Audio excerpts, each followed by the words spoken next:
Boleh cakap.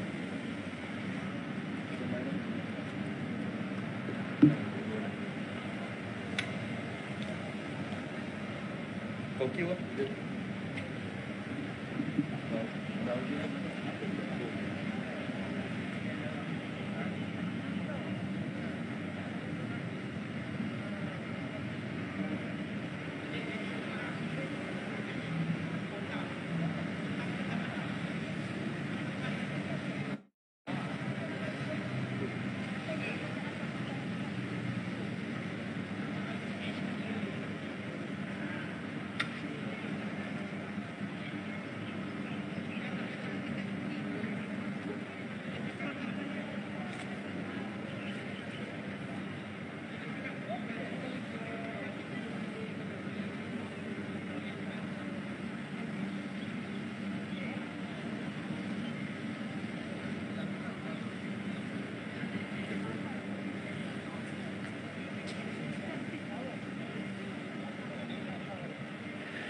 Baiklah, langsung dari Istana Kehakiman Mahkamah Rayuan Putrajaya, sekali lagi bersama kami di MMTV melalui saluran utusan online dan juga Kosmo Online berkaitan dengan pendengaran penuh kes rayuan bekas Perdana Menteri Datuk Seri Najib Tun Razak. Dan kalau anda telah pun bersama kami pada sebelah pagi tadi, kami telah pun membuat liputan ataupun perkembangan semasa secara live kepada anda berkaitan dengan perkarangan mahkamah hari ini. Namun sekarang ini apa yang menarik perhatian kami adalah perkarangan mahkamah Istana Kehakiman Putrajaya semakin ramai dibanjiri oleh penyokong-penyokong Datuk Seri Najib Tun Razak. Kalau anda boleh lihat di belakang saya, ada gerombolan berwarna putih, berwarna biru dan sebagainya yang dari semasa ke semasa membanjiri perkarangan Istana Kehakiman ini. Dan menurut analisis ataupun pemerhatian saya setakat ini, kehadiran mereka semua adalah bagi memberi sokongan kepada bekas Perdana Menteri Datuk Seri Najib Tun Razak. Bagaimanapun keputusan sama ada Datuk Seri Najib Tun Razak hadir sendiri ataupun tidak ke mahkamah hari ini belum dapat diputuskan dan belum dapat diketahui oleh petugas-petugas dan juga rakan media yang telah pun berada dalam Istana Kehakiman pada hari ini. Dan kalau boleh anda lihat juga di belakang kita pada hari ini, petugas-petugas keselamatan iaitu polis dan juga pihak keselamatan sedang memenuhi ruang ataupun mengambil tempat masing-masing bagi mengawal selia keadaan supaya keadaan semasa di Istana Kehakiman pada hari ini berjalan ataupun tidak ada gangguan yang serius.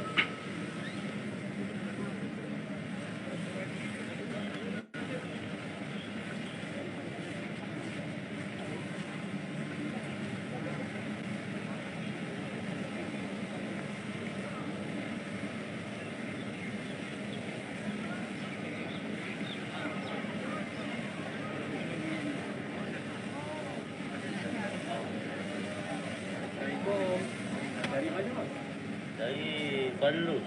Dari Kuala Lus, Kuala Terengganu. Kuala Terengganu. Datang sokong Datuk Seri ke?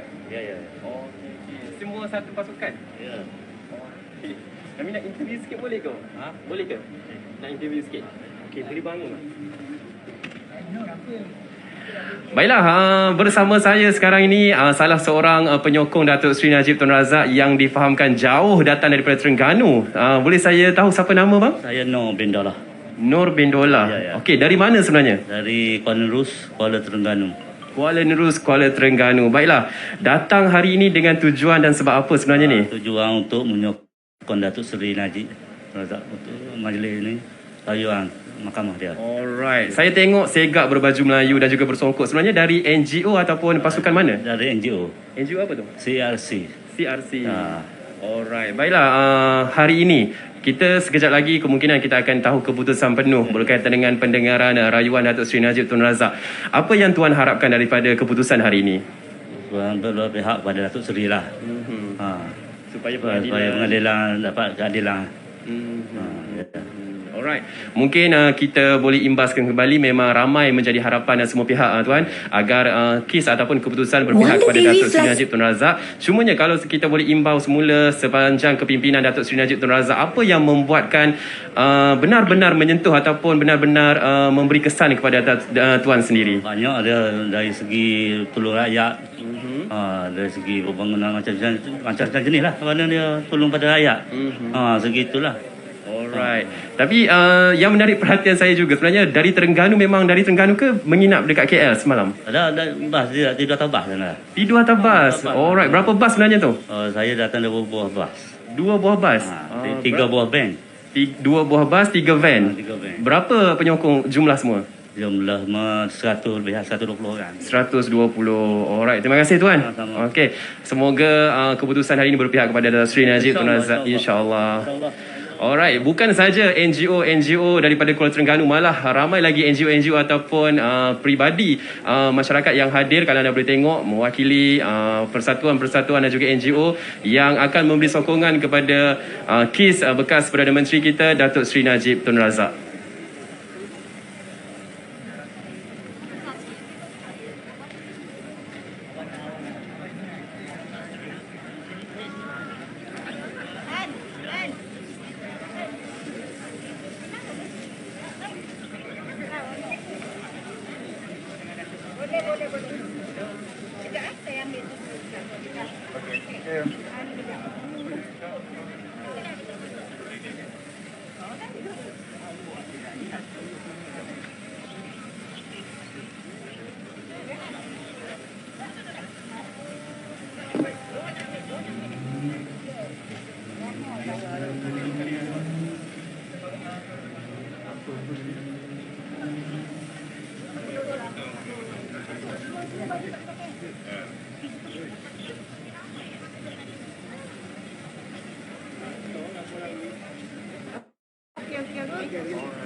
Saya Arif dari Utusan. Okey. Interview seringkan boleh berkenaan dengan penyokong hari ini. Datuk jawatan semasa dalam UMNO apa? Saya? Saya mantan menteri. Majlis tinggi Alright Dok. Baiklah, kembali bersama saya Muhammad Arif di pekarangan Istana Kehakiman Putrajaya, dan di sebelah kanan saya adalah Datuk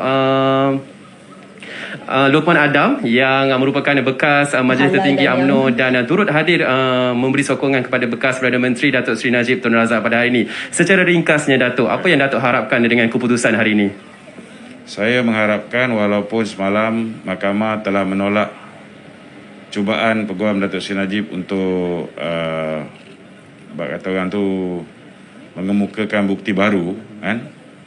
Yang mana melalui bukti baru itu kita akan tahu bahawa keluarga Tan Sri Zeti Akhtar terlibat bersekongkol dengan Jolo dalam melakukan penyelewengan dana 1MDB ni, dan keluarganya menerima lebih kurang 715 juta, manakala bekas Menteri Kewangan yang juga terlibat dalam menyediakan paperwork untuk pinjaman daripada SRC International dengan Co-op, Tan Sri Muhammad Noor Yaakob yang juga menerima 85 juta ringgit.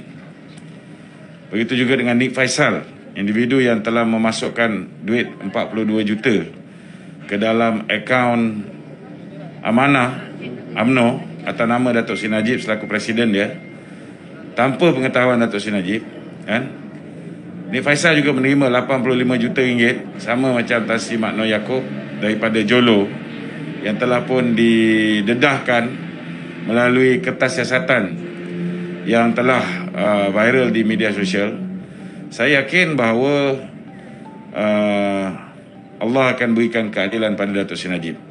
Tak mungkin manusia seperti Zeti dibebaskan, tak ada tindakan manusia seperti Mak Noor Yaakob, manusia seperti Nik Faisal dan culprit sebenar iaitu Jolo dibebaskan, keterangannya tak diambil, tiba-tiba Datuk Najib yang akan jadi kambing hitam. Saya tak nampak keputusan hari ini, kalau mahkamah berlaku adil, ianya akan menganiaya Datuk Seri Najib.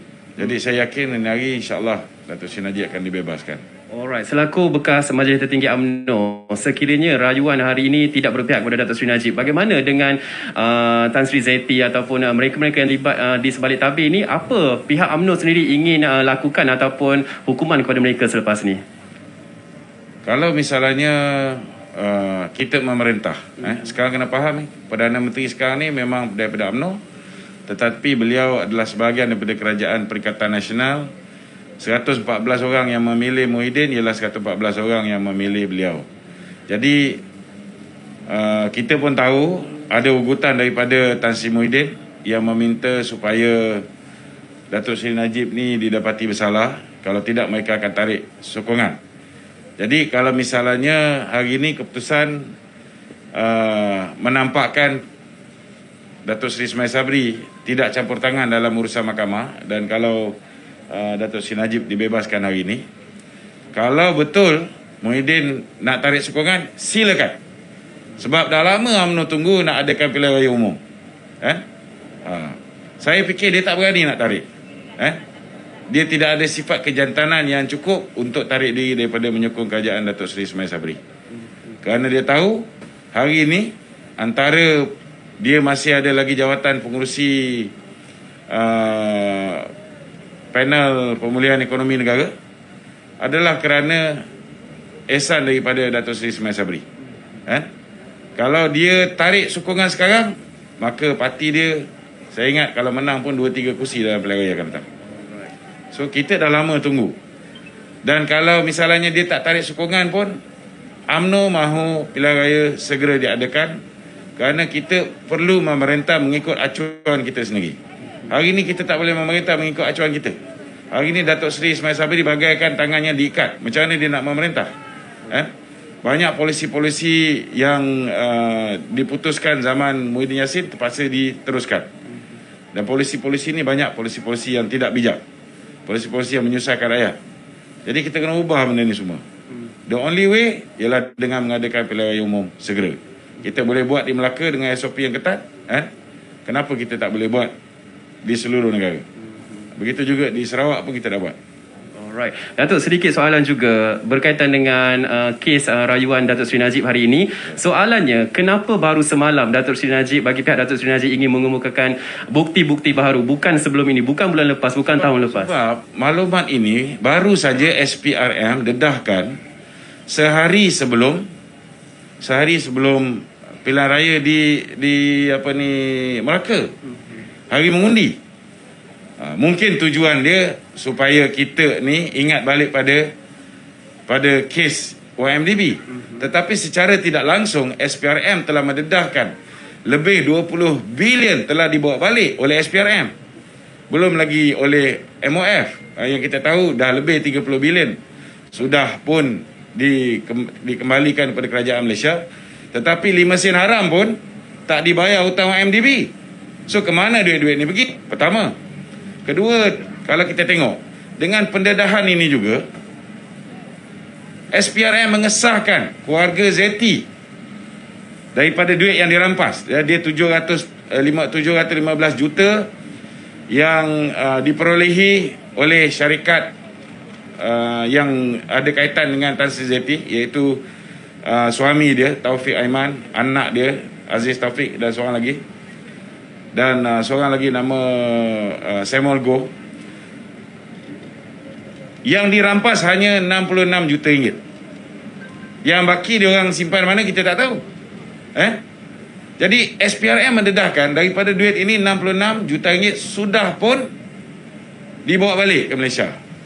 Daripada jumlah ini, orang yang menganiaya Datuk Seri Najib, CEO SRC International, iaitu Nik Faisal, yang tahu bahawa dia tak sepatutnya masuk duit dalam akaun amanah atas nama Datuk Seri Najib. Dia boleh masuk akaun amanah atas nama Tengku Adnan Susagung.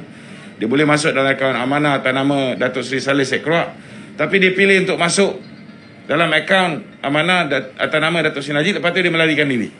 Orang ini juga akaunnya dibekukan di Singapura, 85 juta sudah dibawa balik oleh kerajaan Malaysia.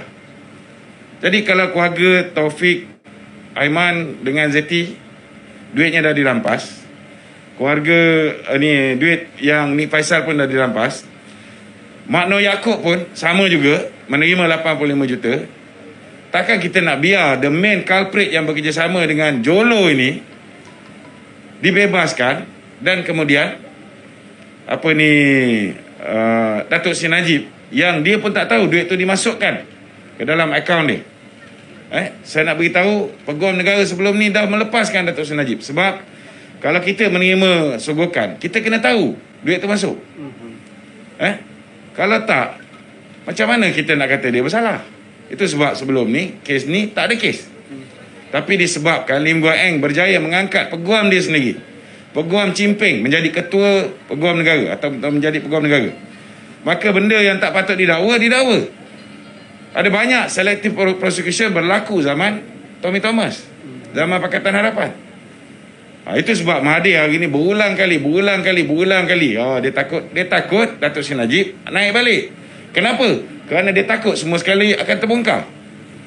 Saya nak beritahu, kalau Datuk Seri Najib kena hari ni, jangan fikir apa yang mereka terima, penglibatan Mahathir, penglibatan kroni-kroni Mahathir, akan terpadam begitu. Saya nak beritahu, Goldman Sachs membayar kerajaan Malaysia 16 bilion lebih. 16 bilion lebih yang Goldman Sachs bayar kepada kerajaan Malaysia ni. Perampasan settlement yang dia bayar kerana mereka melakukan kesalahan. Kerana mereka merasuah lebih 100 nama. Datuk Seri Najib sampai sekarang peguam dia minta DOJ bagi senarai siapa yang melakukan rasuah. Mereka tak bagi. Kerajaan Malaysia zaman Muhyiddin pun tak nak bagi. Jadi baru masa 1 hari sebelum pilihan raya di Melaka, baru SPRM mengesahkan. Jadi selepas itulah peguam membuat permohonan untuk memasukkan bukti baru. Dan kita pun dapat maklumat daripada laman sesawang My Malaysia Today tentang 16 muka surat ketaksiasatan. Itu di bawah OSA.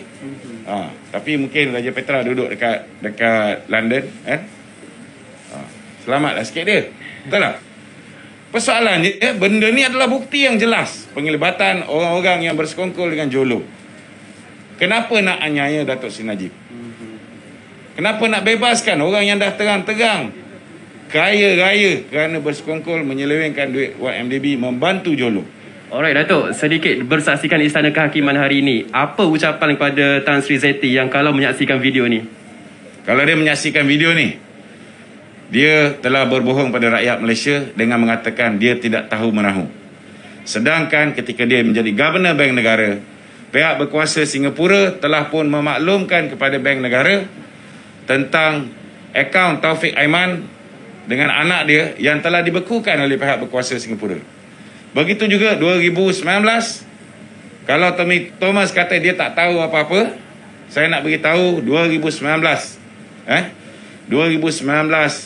pihak berkuasa Singapura sudah pun memaklumkan pada kerajaan Malaysia, kepada Tommy Thomas, tentang penglibatan Mak Noh Yaakob, tentang penglibatan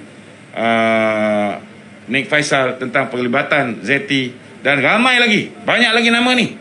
Tunggulah, tunggu, akan keluar semua. Ada kaki tangan awam, kata-katanya kaki tangan 1MDB, semua mereka ni akan didedahkan. Kalau bukan zaman Kerajaan Perikatan Nasional, insya-Allah bila Barisan Nasional berkuasa, kita akan be transparent. Kita doakan semoga kerajaan yang dibentuk selepas ni tidak akan ada lagi selective prosecution. Tidak akan ada lagi hanya mendakwa musuh, hanya mendakwa lawan politik. Yang kita heran, benda yang dah ada bukti ni mereka tak dakwa sampai sekarang. Tetapi kenapa bila kita kalah pilihan raya mereka tergesa-gesa? Kalau Tommy Thomas kata tidak ada bukti ke atas Zeti, sedangkan duit dah ada dalam akaun suami Zeti. Zeti dah kenal dengan Jolo semenjak 2007 lagi. Mereka dah bekerjasama. Sebelum Datuk Seri Najib jumpa Jolo ketika Jolo menjadi TIA, Penasihat Terengganu Investment Authority, Kerajaan Pusat ambil alih. Bila Kerajaan Pusat tukar TIA kepada 1MDB, tak ada lagi Jolo. Jolo tak ada lagi. Memang Jolo memperkenalkan Datuk Seri Najib sebelum kita invest dengan Petro Saudi untuk cari gali minyak di Turkmenistan dan Argentina. Tetapi hanya sebagai introducer. Yang sebenarnya dia telah bersama dengan semua yang terlibat ini sebelum Datuk Seri Najib kenal. Dan jangan lupa, bapa Jolo ialah kroni Tun Dr. Mahathir Mohamad. yang telah dikayakan oleh Tun Dr. Mahathir dengan pelbagai projek, banner apa ni, port di Sarawak dan sebagainya. Okey? Okey, terima kasih. Alright, terima kasih.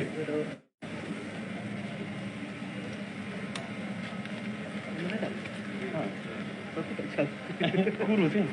Bagi dia ni.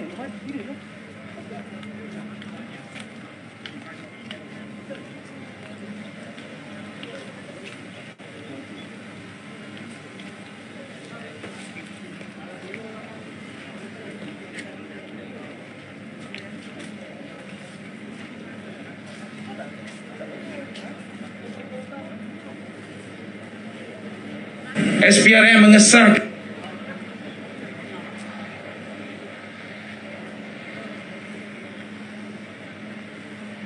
Baik, terima kasih kepada player-player utusan online dan juga Kosmo Online yang masih setia bersama laporan penuh daripada Media Mulia Senin Berhad berkaitan dengan pendengaran kes rayuan pertuduhan terhadap Datuk Seri Najib Tun Razak berkaitan dengan penyelewengan dana SRC International Senin Berhad.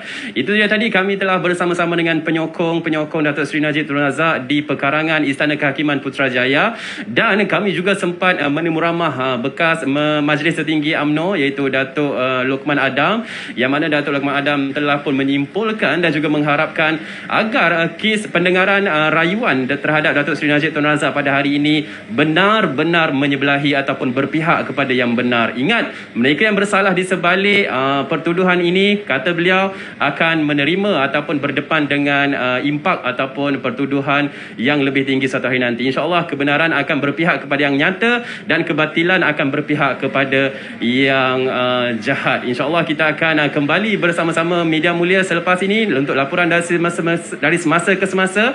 Dan mungkin selepas ini kita akan masuk ke dalam Istana Kehakiman bagi laporan penuh terhadap kes dan juga pendengaran rayuan bekas Perdana Menteri Malaysia Datuk Seri Najib Tun Razak. Terima kasih.